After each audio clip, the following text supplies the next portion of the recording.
Hello friends, in Hindu mythology, we celebrate 4 Navratras in a year. Common of them are two. One is Sharad Navratras, which is celebrated in October-November during the Dashera time, and second one is Chaitra Navratras or Vasant Navratras, which is celebrated in April or March. So today we will discuss why this Chaitra Navratras or Vasant Navratras are celebrated, the story behind it and the significance of this Navratras.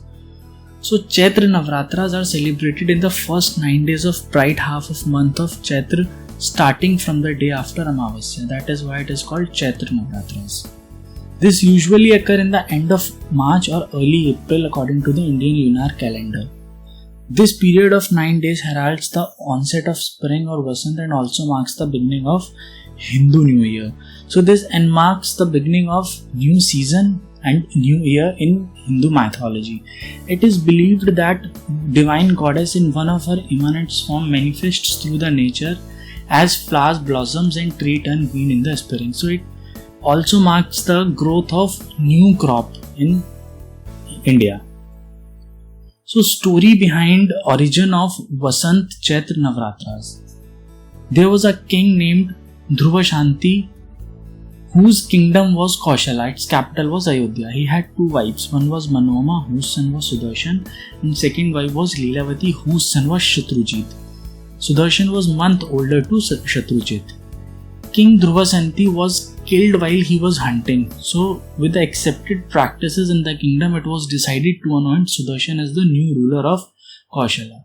Meanwhile, Yudhajit, father of Leelavati, wanted his grandson to become ruler. So he invaded Kaushala.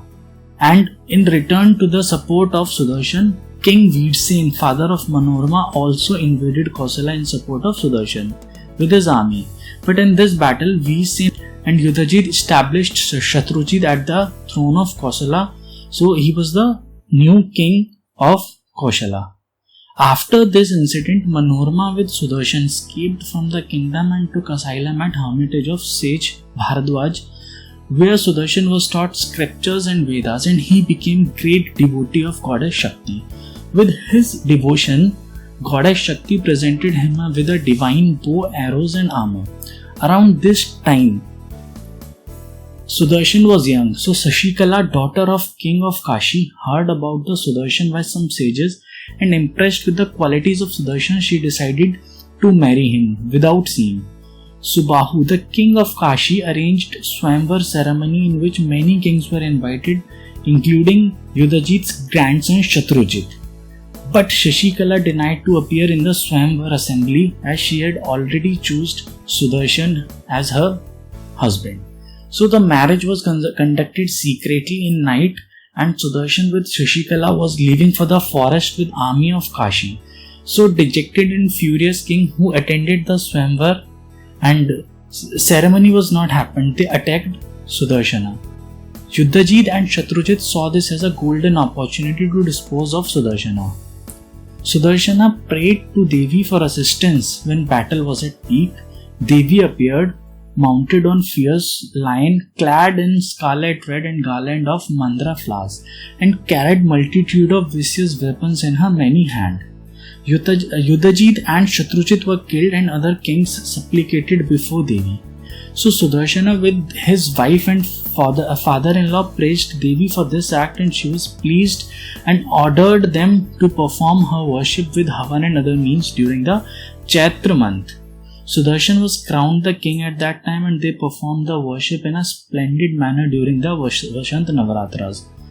Sudarshana's descendant Ram and Lakshmana also performed worship of Devi during Vasant Navratras. So Vasant Navratras is dedicated to 9 forms of Shakti and Shri Ram, as Shri Ram was born on the last day of Chaitra Navratras, which is also called as Ram Navami.